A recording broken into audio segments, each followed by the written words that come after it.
Sekarang saya lagi berada di Bandungan, Semarang. Tepatnya di lokasi wisata Gedung Songo. Ini yang saya singgahi kebetulan candi yang ke-1, candi yang pertama ini. Adapun yang saya akan ceritakan saat ini dalam konten ini di antara tahun 93 sampai 95 itu, ya seperti biasa kalau saya itu kerja serabutan segala macam, ya istilahnya segala macam dikerjain lah gitu. Tapi di sela-sela dalam kerja itu, saya tetap menjalankan perjalanan di istilahnya suluk, karena saya sebagai seorang Ikhwan Toriko, kebetulan di Toriko saya itu ada sama murid-murid itu ada seperti tirakat lah, tirakat yang 40 hari 40 malam. Cuma dalam pelaksanaannya tidak sekaligus 40 hari 40 malam itu puasa ngeblank, nggak makan dan minum. Cuma dicicil lah. Jadi 4 hari 4 malam. Jadi satu kali pekerjaan dari mulai maghrib malam Senin sampai hari Kamis sore itu baru beres yang 4 hari 4 malam itu.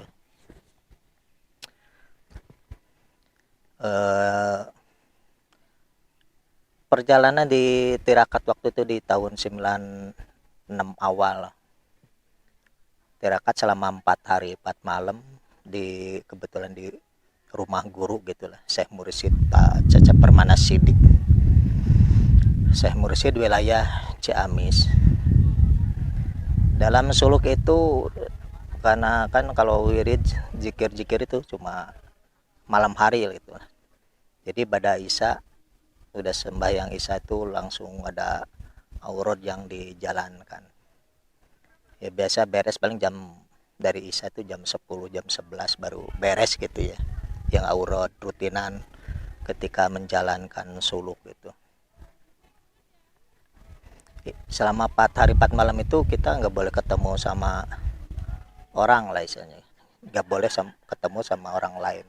Jadi otomatis kita tuh di dalam mihrab, di musola, kebetulan ada tempat di belakang musolanya itu ada ruangan lagi buat istirahat tidur, karena kalau puasa ngebleng atau ngebleng itu cuma nggak makan dan minum. Sesuai selama apa yang dikerjakan ada yang 1 minggu. Kalau kebetulan saya itu cuma 4 hari 4 malam, jadi ngebleng 4 hari 4 malam, nggak boleh ketemu sama orang, nggak makan nggak minum. Berbeda lagi dengan tirakat istilahnya pati geni gitu. Jadi kalau pati geni itu nggak makan nggak minum nggak tidur selama ya penugasan lah istilahnya sama Syekh Mursyidnya. Kalau ngebleng itu makan minum tidak, tapi tidur boleh, boleh gitu. Jadi banyak macam-macamnya sebenarnya kalau suluk itu, tergantung yang diperintahkan oleh guru pembimbing gitu. Nah di sela-sela kalau siang kan, di antara setelah sembahyang asar otomatis setiap pada sholat kalau subuh, duhur atau asar dan maghrib nggak ada lagi amalan yang lain gitu, karena itu pekerjaannya cuma beribadah isya. Nah di sela-sela waktu asar saya itu sering baca-baca kitab lah gitu. Nah kebetulan yang waktu itu yang saya baca kitab yang mengenai masalah alam kubur gitu, yang waktu itu saya cuma lupa karangan siapa gitu judulnya itu yang saya baca, karena kebetulan di rumah guru di musolanya itu banyak kitab-kitab gitu. Jadi saya baca lah kitab-kitab. Ya banyaklah yang mengenai masalah hakikat gitu. Yang kebetulan waktu itu yang saya baca mengenai keadaan alam kubur. Tapi seolah-olah dalam waktu saya membaca kitab itu. Jadi alam itu tempat saya duduk seperti terbuka dan mundur ke itu kan posisi tahun 96 awal lah guys. Jadi seolah-olah posisi kembali lagi ke tahun 90-an yang waktu saya tuh masih di Tanjung Karang, masih di Lampung gitu. Yang waktu itu kebetulan ya tetangga satu kampung dan orang tuanya yang sering diambilin barang karena beliau itu penjual bahan-bahan roti karena di Tanjung Karang itu tinggal di nenek orang yang misalnya punya pabrik lah, pabrik roti. Nah, waktu terbuka itu kembali ke tahun 90 awal, karena itu 90 awal itu sebelum saya menyeberang ke Jawa gitu dari Sumatera. 89 di Menggala, terus ke Tanjung Karang lagi 90 awal, yang enggak lama, berapa minggu lah. Kemudian nyebrang ke Jawa gitu. Nah, posisi itu di akhir-akhir waktu di Lampung, saya pernah ngurus jenazah pemulasaraan yang tetangga saya itu yang orang tuanya menjual bahan-bahan roti. Jadi saya tuh dari waktu tirakat 96 seolah-olah masuk lagi ke alam, ke masa tahun 90 awal itu. Tapi yang jadi anehnya gitu. Jadi seolah-olah waktu itu bukannya orang tetangga itu yang dirawat atau di pulasara gitu untuk pemakaman gitu. Cuma saya sendiri. Jadi saya seolah-olah yang dimandiin karena saya seolah-olah saya yang meninggalnya itu gitu. Jadi saya lihat ketika tubuh dibulak-balik waktu dimandiin gitu sampai digosok ya ngebersihin gimana lah cara memandikan mayat itu, tapi yang jelas itu yang dimandiin itu saya gitu.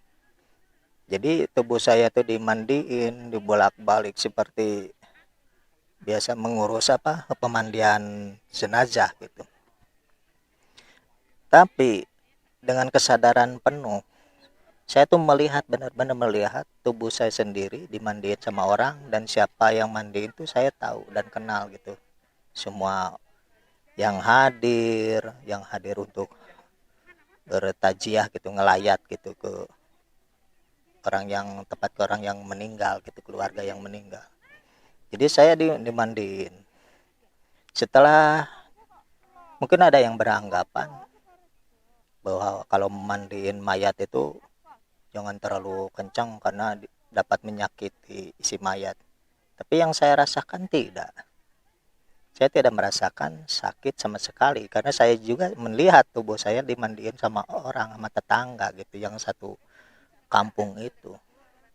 Jadi nggak ada istilah bakal menyakiti jasad atau orang yang meninggal, tidak gitu.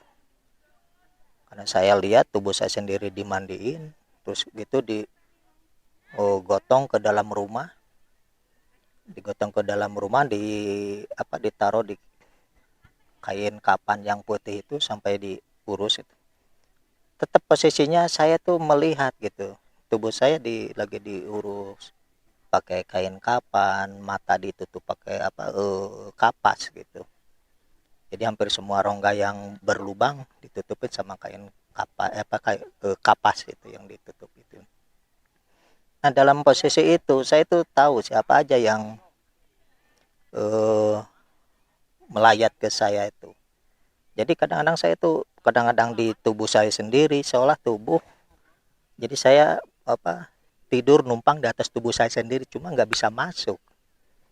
Jadi walaupun kondisi saya udah diberes istilahnya dibungkus pakai kain kapan terus diturup pakai samping sarungan yang batik itu. Saya tetap penglihatan tuh bisa tembus keluar. Jadi siapa aja yang niatnya melayat ke kita walaupun kita dari arah rumah itu kiri kanan, ujung jalan tuh bisa kelihatan. Jadi kelihatan siapa yang mau ngelayat ke saya itu sendiri gitu. Nah, dalam posisi itu jadi kita tuh seolah bangsa dengan kesadaran full gitu. Jadi saya tahu apa yang dibicarakan, dibisikkan. Makanya kalau orang itu kalau ngelayat Jangan seolah-olah melaknat atau mengatain kejelekannya seorang yang meninggal itu sendiri gitu. Karena dalam posisi itu penglihatan, pendengaran tuh benar-benar sangat tajam gitu. Jadi ada yang membicarakan jelek, saya itu seolah langsung berhadapan dengan orang yang ngomongin atau membicarakan kejelekan saya ibaratnya gitu. Jadi jangan dikira yang meninggal tidak tahu apa-apa. Yang meninggal itu tahu. Kita lagi apa posisi banyak orang yang layat karena ngelayat ke jasad saya. Saya sendiri ya melihat badan saya sendiri, tubuh saya sendiri gitu dengan kesadaran full gitu. Ya teman-teman lagi. Nah setelah diberes dibungkus, akhirnya saya itu ya seperti biasa pemulasaran disolatin gitu. Jadi siapa yang menyolatin saya, siapa yang jadi imamnya, sekampung siapa yang hadir, saya itu lihat muka, seolah saya melihat ke mukanya orang-orang yang layat itu ke depannya dia. Cuma waktu saya panggil atau ini dia itu ya cuek-cuek aja, mungkin karena memang nggak, beliau tuh orang-orang itu nggak dengar apa yang saya panggil. Saya ibaratnya ketika orang yang membicarakan kejelekan, saya tuh rasakan sakit hati gitu. Jadi kalau orang yang meninggal tuh diomongin kejelekannya seperti sebuah apa laknatan, itu sakitnya bukan sakit di fisik tapi di perasaan yang saya rasakan sakitnya itu gitu.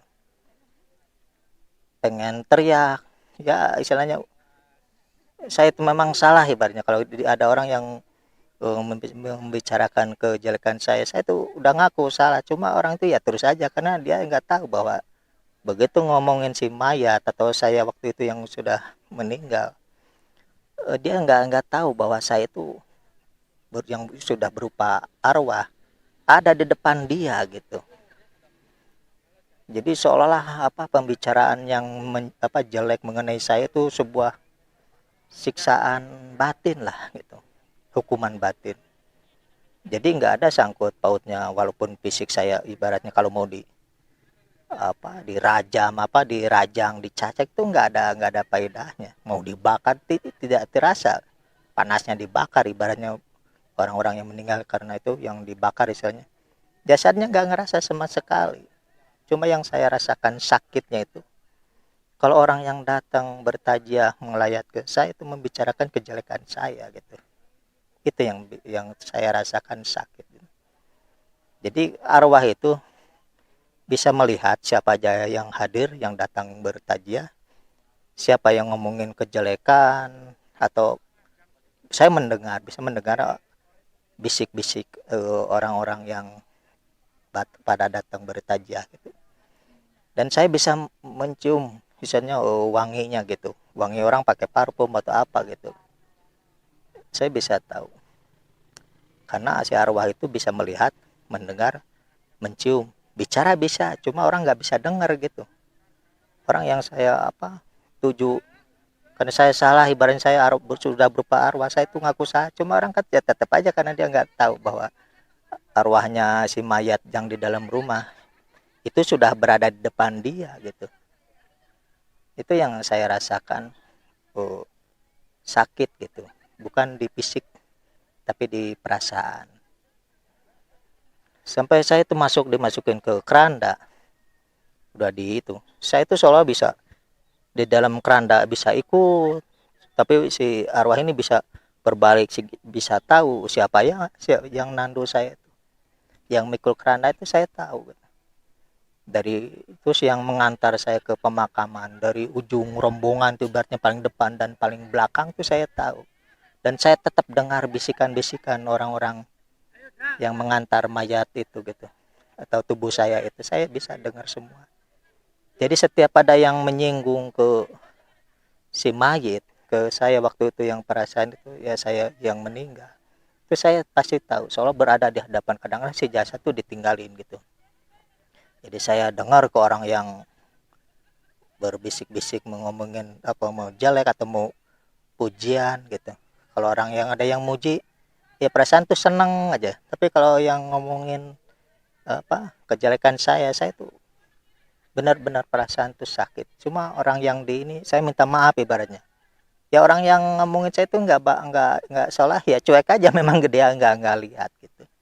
Tapi saya bisa lihat gitu. Jadi arwah itu bisa melihat siapa yang layak, siapa yang membicarakan baik, siapa yang membicarakan keburukan si mayat itu gitu. Saya setelah ditandu ya masuk ke keranda. Jadi saya tahu siapa yang memikul saya waktu itu. Terus yang nganter saya dari paling terdepan sampai yang terbelakang itu saya tahu. Dan saya rasakan kalau ada orang yang menangisi saya seolah-olah nggak ridho, itu saya sakit juga. Seperti saya itu mau istilahnya mau pergian lah, mau bepergian. Terus anak kita nangis sampai apa kayak yang gak ridho ditinggalin. Terus ini juga seperti gitu, kalau soalnya saya sudah berupa mayat, orang itu melihat ke jasad sampai ada yang nangis. Terus saya tuh sakit hatinya, kenapa saya ditangisin, karena saya juga ikut nganter tubuh saya yang dimandiin, terus dibungkus, terus disolatin, terus masuk ke keranda. Saya juga nganterin gitu, nganterin tubuh saya yang sudah saya tinggalin, saya lepasin. Jadi ada yang bilang kalau orang yang meninggal itu dia tidak tahu bahwa dia meninggal, itu salah. Saya dengan kesadaranku saya tahu bahwa saya meninggal karena saya lihat tubuh saya sendiri seperti melihat di cermin gitu. Cuma begitu saya ngomong ke orang lain, dia itu ya cuek aja karena gak dengar, karena saya udah berupa arwah. Karena orang yang lihatnya tubuh itu yang sudah menjadi bangkai gitu istilahnya gitu. Nah, sampai terakhir saya diantar ke komplek ke pemakaman saya itu. Nah begitu dimasukin ke liang lahat, saya dibuka kain, kapan dibuka yang di muka itu, setelah ikatnya dibuka terus ini terbuka kain kapannya, saya dibalikan muka tuh ke nempel sampai nempel tanah gitu.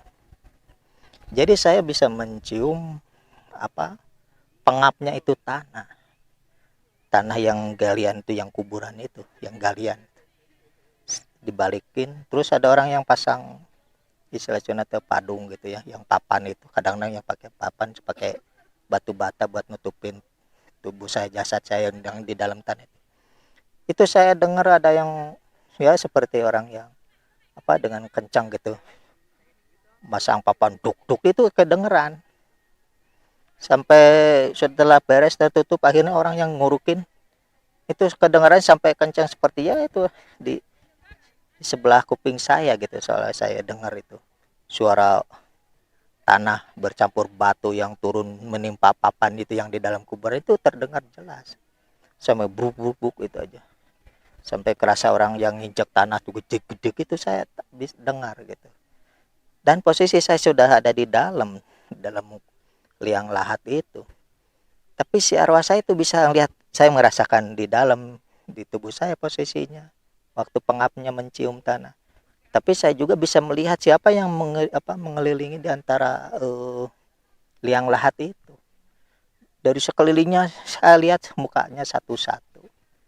Jadi kesadaran full itu, saya bisa melihat siapa aja yang ngikut nganter, siapa aja yang menggali kuburan dan menguruki tanah liang lahat itu, saya tahu.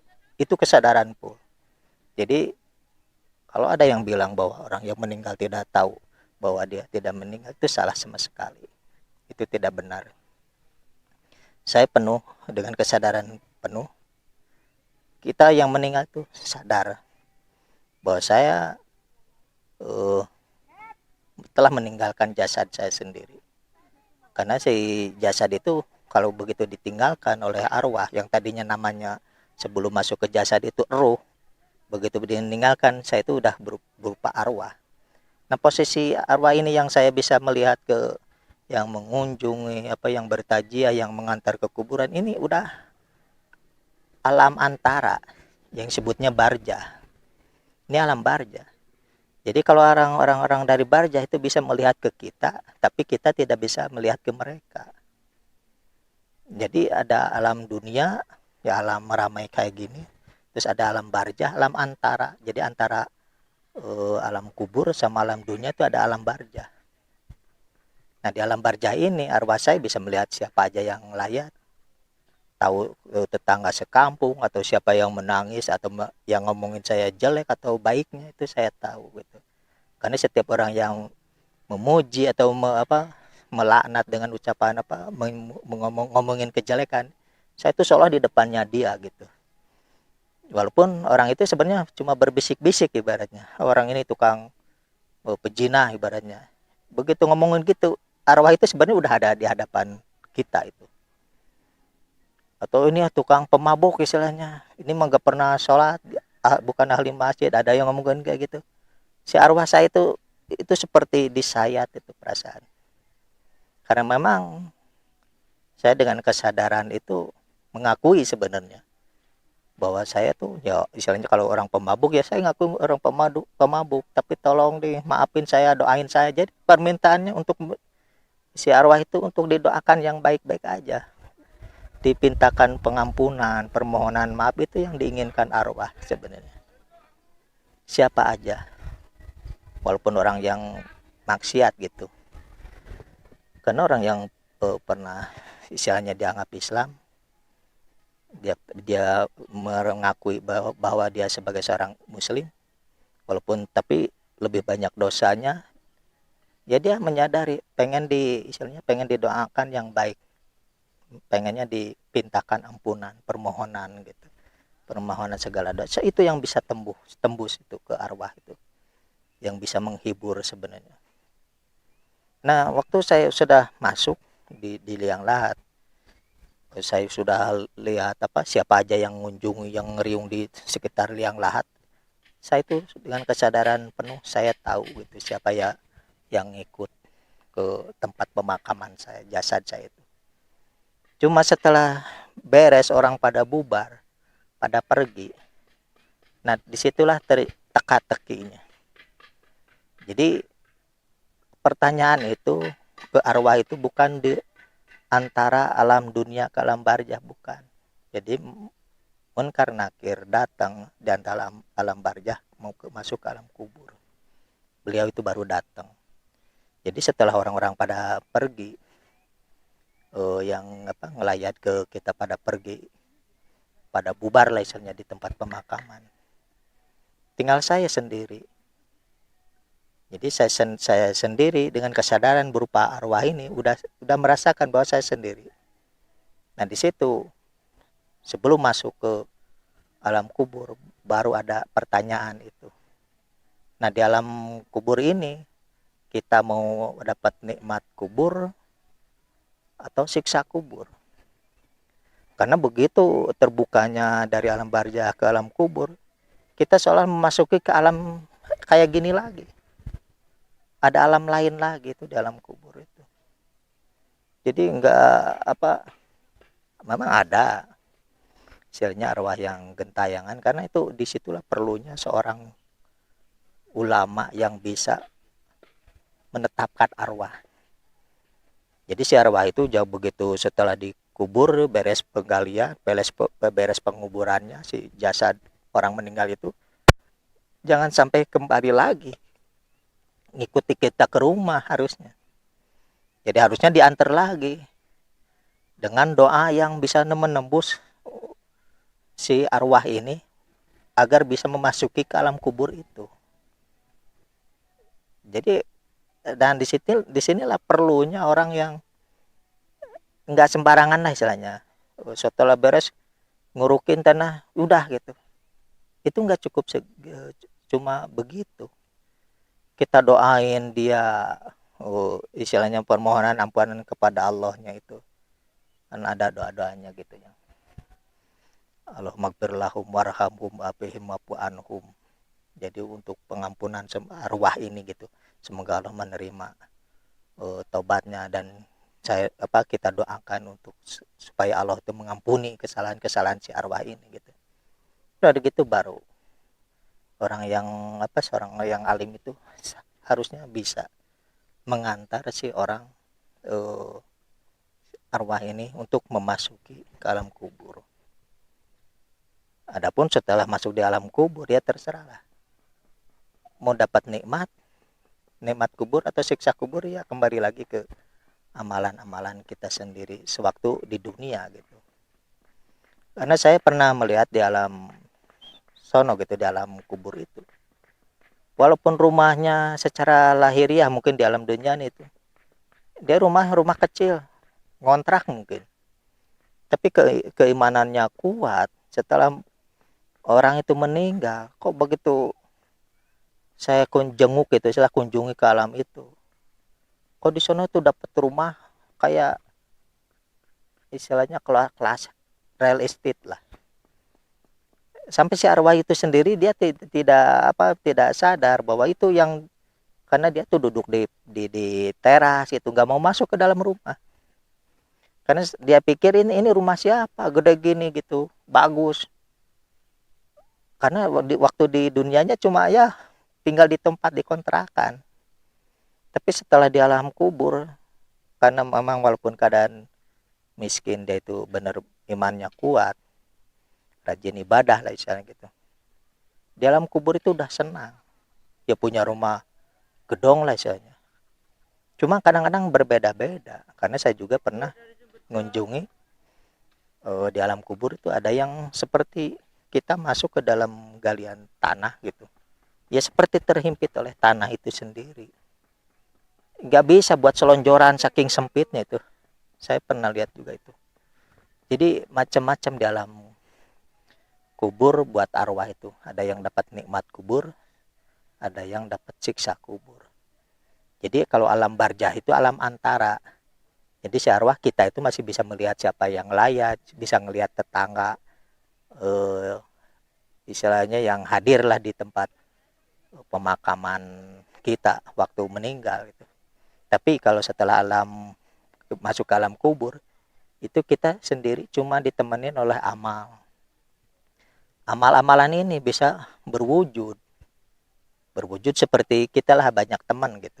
Kalau amalannya banyak, rajin sedekah, sholat, puasa istilahnya. Yang terutama itu dari pahala amalan baca Quran itu. Itu yang nemenin kita tuh yang nemenin kita paling istilahnya paling ganteng, gagah itu. Jadi kita senang-senang aja walaupun tinggal di alam kubur. Anak, istri istilahnya udah pada pergi, udah ninggalin kita, tapi kita tetap ada teman. Karena itu pahala amalan kita sendiri yang nemenin gitu. Tidak ada yang lain gitu. Itu yang saya tahu mengenai waktu perjalanan waktu suluk itu yang 4 hari 4 malam itu. Kebukanya waktu saya seolah meninggal gitu. Jadi kondisinya memang seperti itu. Jadi dari alam dunia ke alam barzah, baru ke alam kubur. Jadi 3 fase gitu. Nah kebanyakan orang yang meninggal karena istilahnya seperti gentayangan itu berarti masih di alam barzah gitu. Jadi arwah-arwah yang gentayangan disebutnya alam barzah. Nah di alam barzah ini ya bisa masuk ke dunia, misalnya para arwah lagi yang meninggalnya bunuh diri atau yang tidak sempurna lah istilahnya meninggalnya itu. Jadi pemulasaraan si arwah itu harus benar-benar orang-orang yang berahli kebatinan lah yang bisa tembus itu, yang doain itu bukan cuma tahlilan ibaratnya dari 1 hari mulai hari pertama sampai 7 sampai 40 hari itu nggak ada jaminan tembus ke arwah bisa netep di alam kubur itu. Kadang-kadang ya tetap aja masih gentayangan gitu. Itulah perlunya yang ngurus orang-orang yang meninggal tuh untuk menetapkan arwah itu supaya masuk di alam kubur, orang-orang yang benar-benar yang berilmu itulah.